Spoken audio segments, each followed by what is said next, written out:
Estamos aquí en la provincia de Santa Elena, somos de la Universidad Estatal Península de Santa Elena, carrera de Educación Básica, y estamos aquí para hacer entrevistas donde el profesor de literatura nos mandó a entrevistar a 3 personas que sean originarias aquí de Santa Elena, que nos contaran algún mito o leyenda. Hemos encontrado a un señor con su negocio y aquí ya lo vamos a entrevistar para que nos cuente algún mito o leyenda que él conozca que sea originario de aquí. Buenos días, ¿cuál es su nombre? ¿Y cuántos años tiene?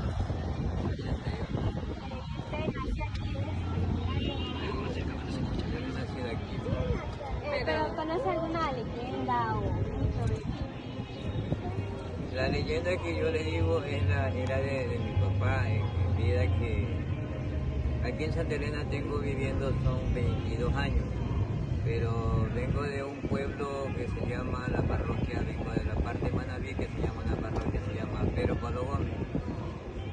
En la vida de mis padres, que cuando yo apenas tenía unos 7 años, mi papá le gustaba el vicio del billar, le gustaba andar solamente jugando naipe, todo el tiempo nos pasaba en la casa.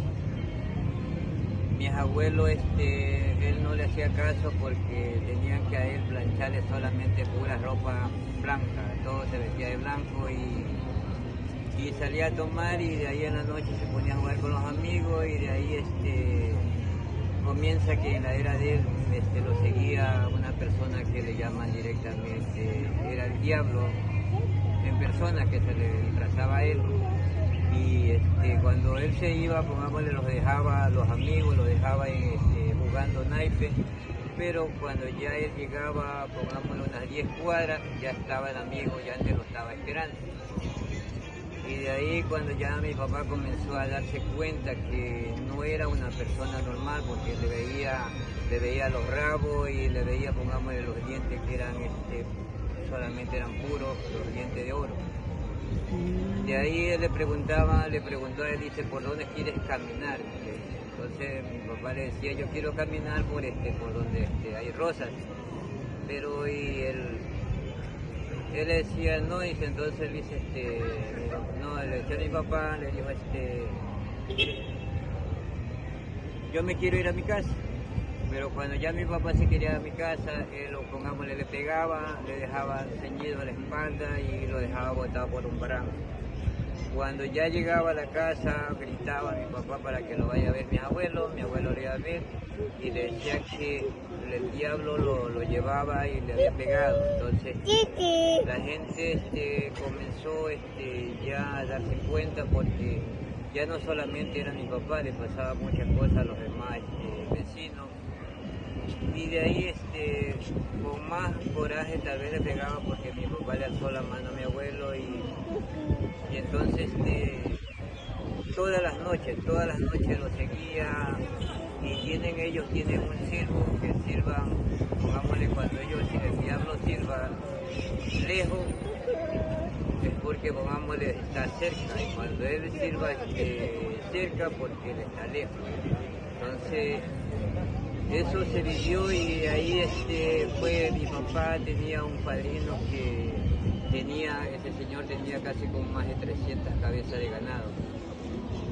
Y ese señor así era contrato directamente ese pueblo. Para mí era un pueblo maldito, porque él le entregaba las almas a nosotros, nuestros familiares, que habían entregado a 10 personas. Y a veces tal vez no pensarán que el cuento que yo estoy hablándole, haciéndole esta conversa, no pensar que yo me lo invento, porque eso yo lo he vivido, y mi padre lo ha vivido. Y cuando yo ya comencé a trabajar con mi papá, trabajábamos, porque él también tenía donde se sembraba la soya, también andábamos picándole potrero. Entonces picarle potrero era, pongámosle, cortándole los montes a los potreros, pongámosle, donde estaban el ganado. Y en ese tiempo me tocó a mí ver en una parte que estaba limpio, y de un momento a otro que mi tío iba caminando, le coge y le pica una culebra aquí en la quijada. Y Entonces le pasó el tiempo y le decía, le dijo el padrino a mi papá, le dice, yo no te puedo llevar a vos porque tú eres mi ahijado. Pero en la vida hice yo todo lo que yo me lo he llevado, yo hago contrato porque ellos hacen contrato con el diablo cuando eso por año o por día. El día ellos lo hacen es por segundo y en la semana lo hacen parece por meses y años lo hacen por ciclo. Entonces ya el tiempo pasó, el señor falleció y en un momento en la noche, a la mañana se perdieron todas esas fincas, todos pongamos los potreros quedaron en nada, las vacas se desaparecieron y solamente quedó un hermano que quedaron, pero ya quedaron cada uno con su cosa. Hace unos 10 años, 10 o 12 años lo vieron al señor mismo de la finca, lo vieron en la parte de San Pablo como a las 12 del día. 12 del día que ya no era un ser humano, ya era una cosa, ya era directamente transformado en el mismo diablo porque le vieron que andaba con una pava y le vieron que cargaba un rabo. Las personas, eso conversan las personas que conversan en San Pablo porque todavía lo siguen viendo. Hasta ese punto yo me puedo contar porque hasta ahí me contaron esa cosa. Y si usted, en un caso hipotético, por ejemplo, llega a pasar lo que está contando usted, ¿cómo actuaría?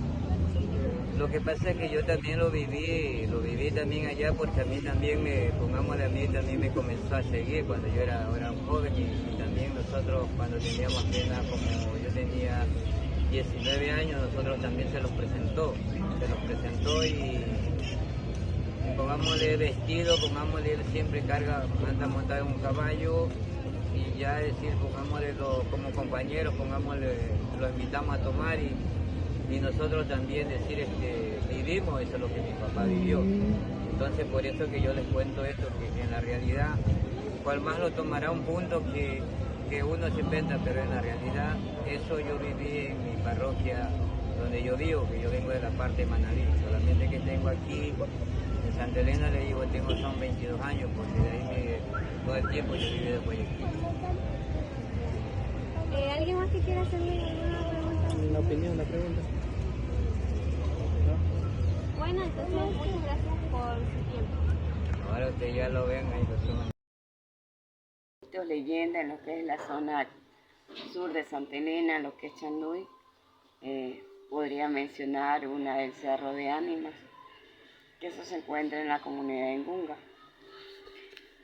Bueno, cuentan algunas personas adultas mayores que muchos cazadores o personas que iban a recolectar las balas o cañones que encontraban ya vacíos en el cerro, entraban al lugar llamado Cerro de Ánimo porque era un lugar que había muchos frutos y que toda persona que iba allí podía comer de todo. Pero si un señor se le ocurrió llevar un saco y traer todas las frutas que encontraba, él no encontraba lugar de salida. Daba vuelta en círculos y nunca encontró la salida.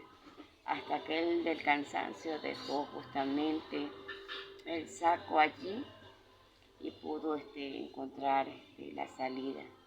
También comentan que en ese cerro hubo una fiesta en los años 80, 85, 90, que un DJ vino a hacer una fiesta a lo grande y cual sorpresa vieron a muchas personas que ya habían fallecido y que eran dueños de grandes almacenes de La Hueca, conocida en aquel entonces, pero es La Libertad, que justamente al sacarse el sombrero se veían los cachos y los rabos. Esta orquesta, al darse cuenta, se desmayaron, trataron de salir y cuando se dan cuenta no estaban en un recinto alumbrado de muchas casas, sino que se dan cuenta que eran cerros y muchos árboles.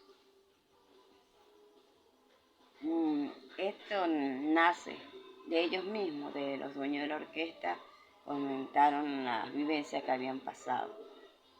Comentaban que uno de ellos era don Holguín, dueño de un almacén de La Libertad.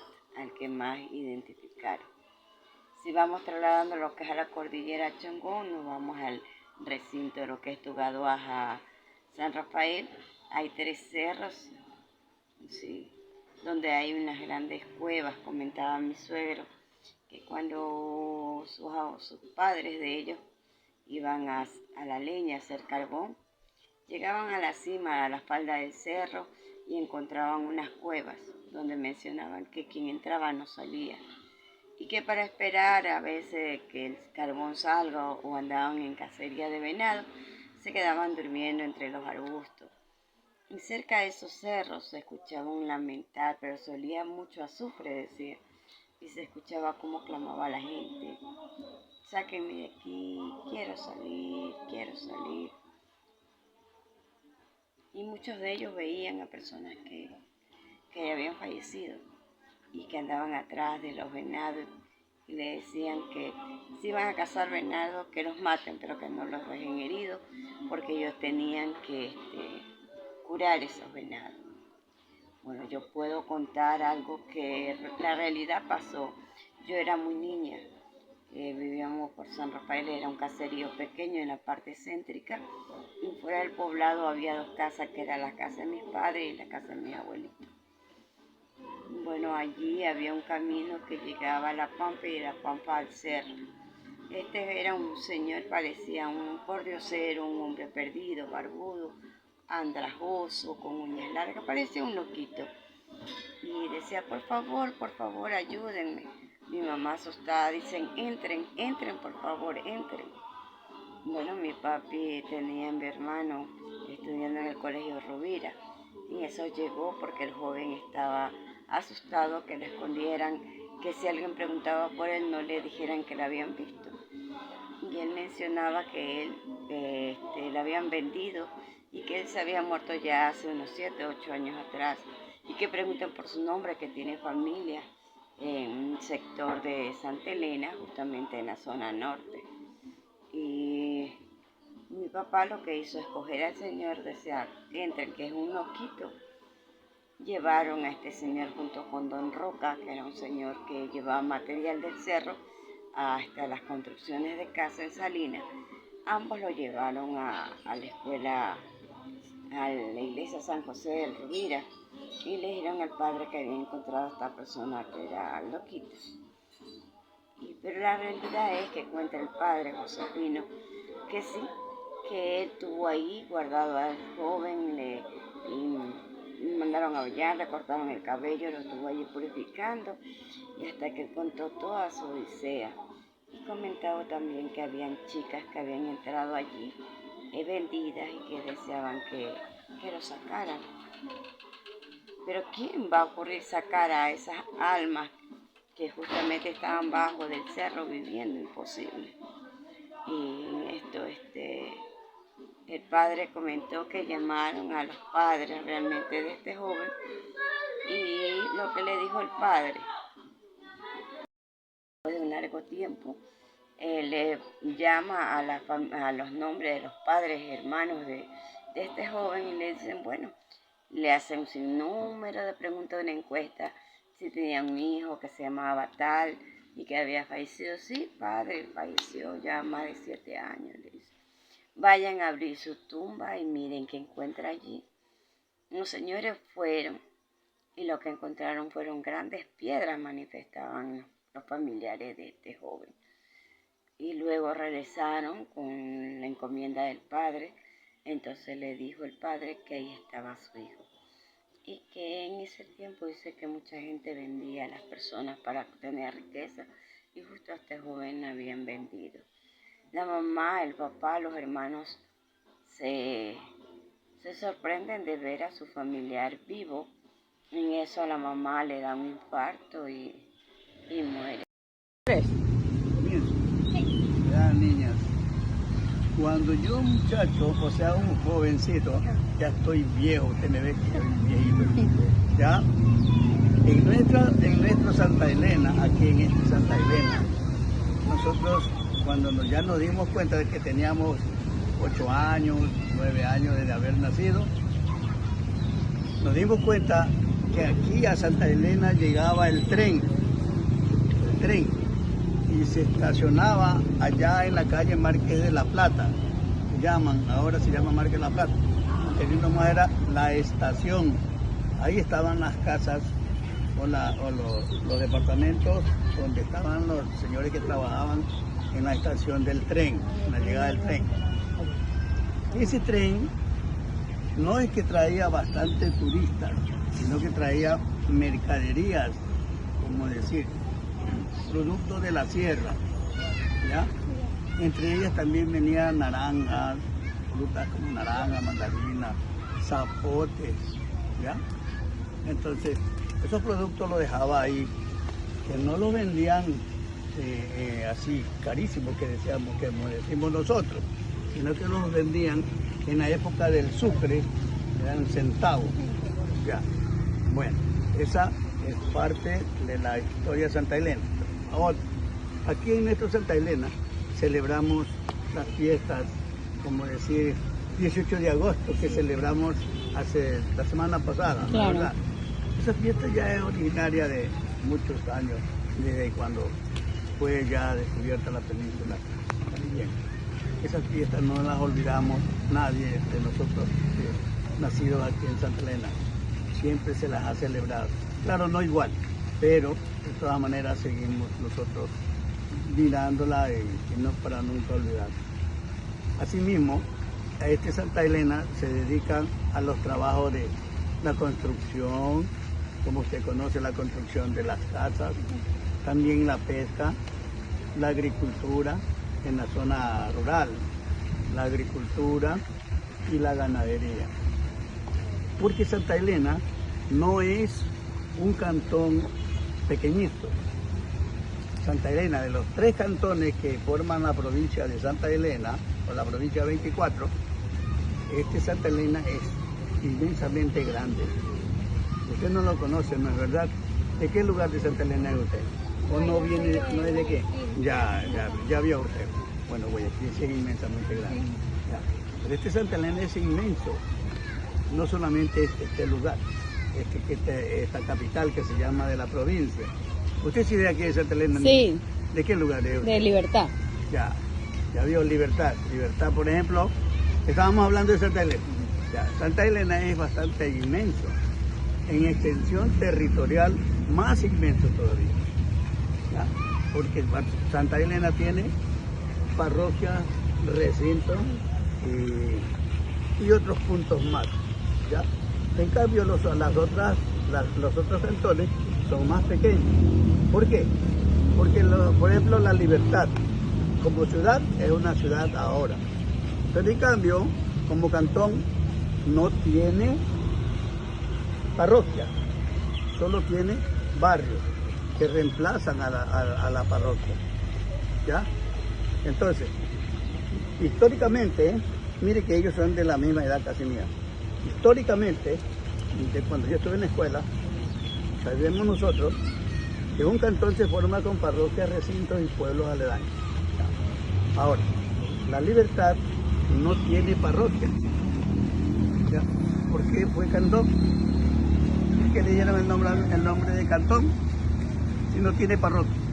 Usted vive en un barrio, ¿no es verdad? ¿Cuál barrio vive usted? Rocafuerte. Ya ve, es un barrio, no es una parroquia. La parroquia tiene que tener recinto para que se forme. ¿Sí me entiende? Ya, como por ejemplo decir yo, la parroquia Colonche, ejemplo de aquí de Santa Elena, allá. Esa parroquia tiene recinto para regalar cualquier cantidad. En cambio, La Libertad, no.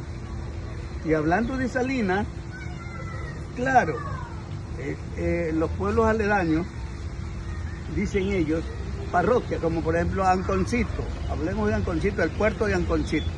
Parroquia, que pertenece a Salinas. ¿Y dónde está el recinto de la parroquia Anconcito? No tiene, ¿verdad? ¿Usted conoce Anconcito, niña? Sí. ¿Usted no ha visto un pueblo aledaño a Anconcito? No. No es verdad. Entonces, no puede ser parroquia. Santa Rosa, ¿usted le ha visto un pueblo aledaño? No puede ser parroquia. ¿Se da cuenta? El pueblo aledaño viene a ser un recinto de la parroquia. ¿Sí me entienden? Estamos hablando de la provincia de Santa Elena en este caso. O sea, de lo que se formó primero fue Santa Elena. Y Santa Elena fue la mamá de los dos cantones más aledaños. Claro, cuando descubrieron era una sola. Y Santa Elena fue la mamá de Libertad, porque Libertad pertenecía a Santa Elena, lo mismo Salinas.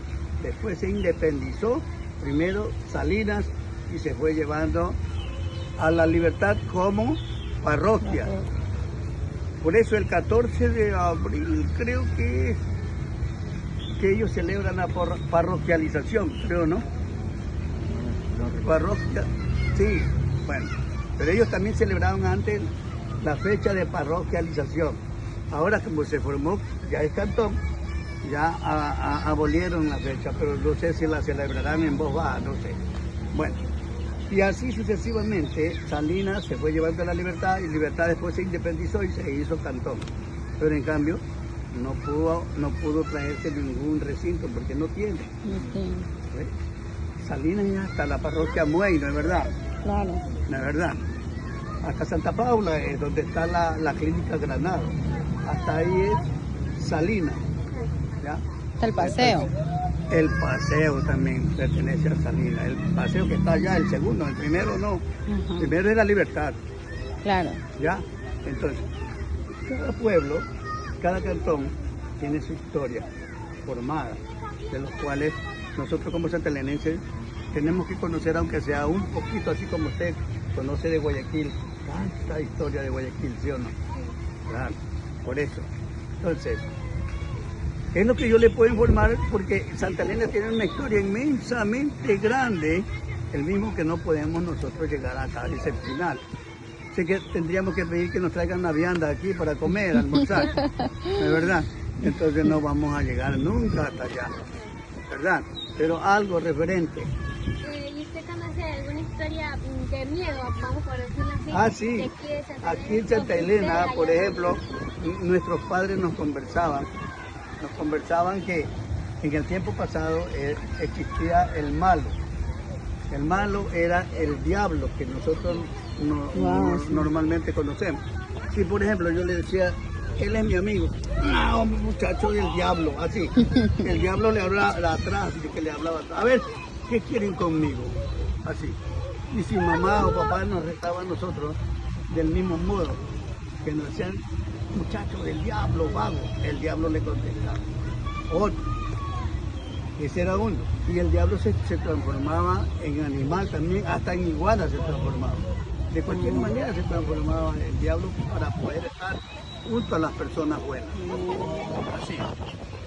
O se transformaba en otro, un amigo de ustedes, compañero de colegio, para estar juntos. Pero entre momentos, él al reírse dice que la dentadura de él era puro oro. ¿No es verdad? ¿No? Así conversaban nuestros padres.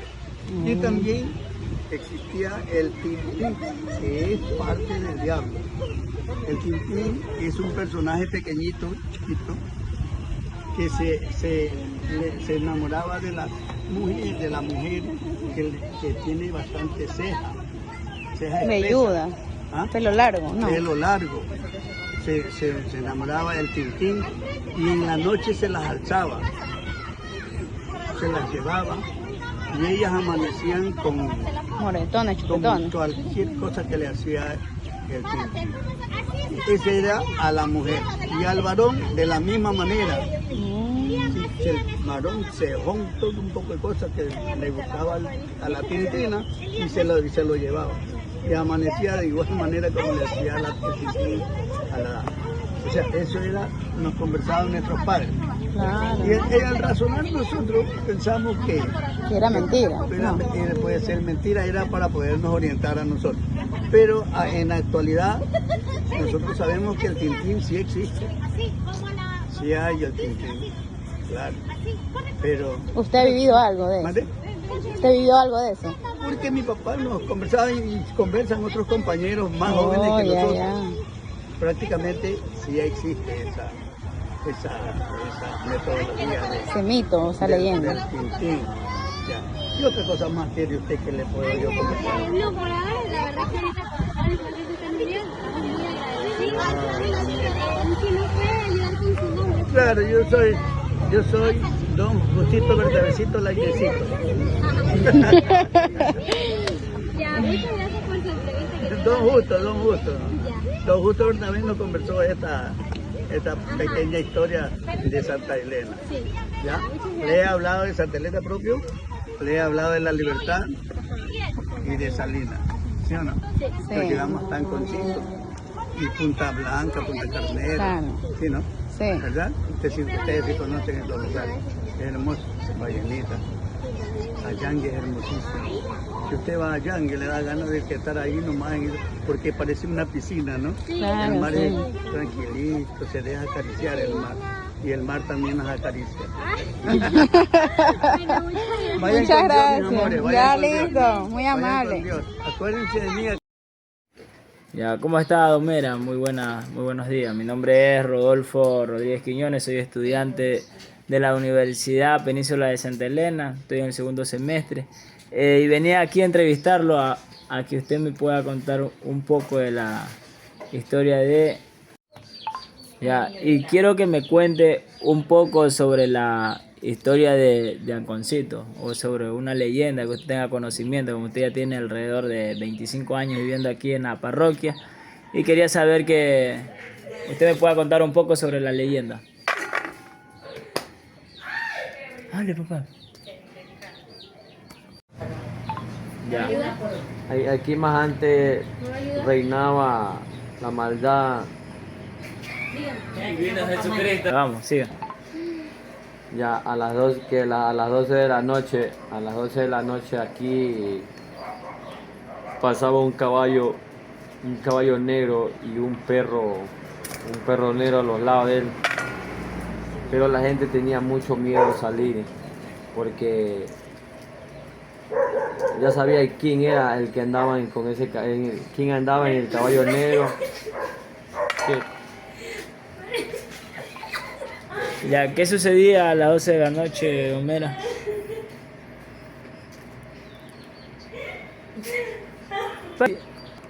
Ya. Ya, pues todo el mundo tenía miedo de salir a esa hora, porque era el que menos sabía que era el diablo que andaba por ahí rondando en esos caballos, Ya. y ese perro negro que andaba ahí. Pero más después de eso, habían ahí en el mirador, habían dos hombres con unos pescados en la mano, pero personas antiguas lo veían que eso a las 12, 1 de la mañana ya no estaba ahí, se desaparecía. Desaparecía ¿cómo que se llama eso? Esas imágenes que estaban ahí, que eran los pescadores. Dos pescadores con unos pescados en la mano. Y esa era la historia que la gente antigua veían, porque era un pueblo muy como satánico aquí hacían pacto con el enemigo aquí, con el diablo. Por eso la gente le tenía miedo de salir a esa hora. Pero ya poco a poco se fue poblando Anconcito, y ahí se fue desapareciendo esas fábulas de ¿cómo le puedo explicar? De miedo ya, porque ya se fue poblando, se hizo una parroquia ya vino Pueblada. más gente pueblada, vino más gente de otro lado, ya vino a trabajar aquí, ya no era como antes desolada, ahora sí ya hubo más personajes vinieron aquí a vivir distintos, ya reinaba la gente manaba aquí, como antes aquí era la gente que le decían los cholitos, los indios, pero se casaron, se comprometieron con la gente manaba. Se hizo un pueblo mestizo. Se hizo un pueblo mestizo, sí. Ah, ya, listo, correcto, don Rolfo. ¿Y aproximadamente hace qué tiempo fue? Hace un cálculo más o menos. Unos 60, 55 años atrás. Entre 60 años aproximadamente surge la leyenda de aquí de la parroquia en Concito. Sí. Entonces, cuando yo estaba pequeño también visualizaba dos pescadores ahí por la iglesia católica. Entonces eso hace símbolo sobre la leyenda de la que usted me está contando. Sí. Ah, correcto. Bueno, don Rodolfo, eso ha sido todo por hoy. Muchas gracias por su tiempo y espero que tenga un excelente día. De igual manera.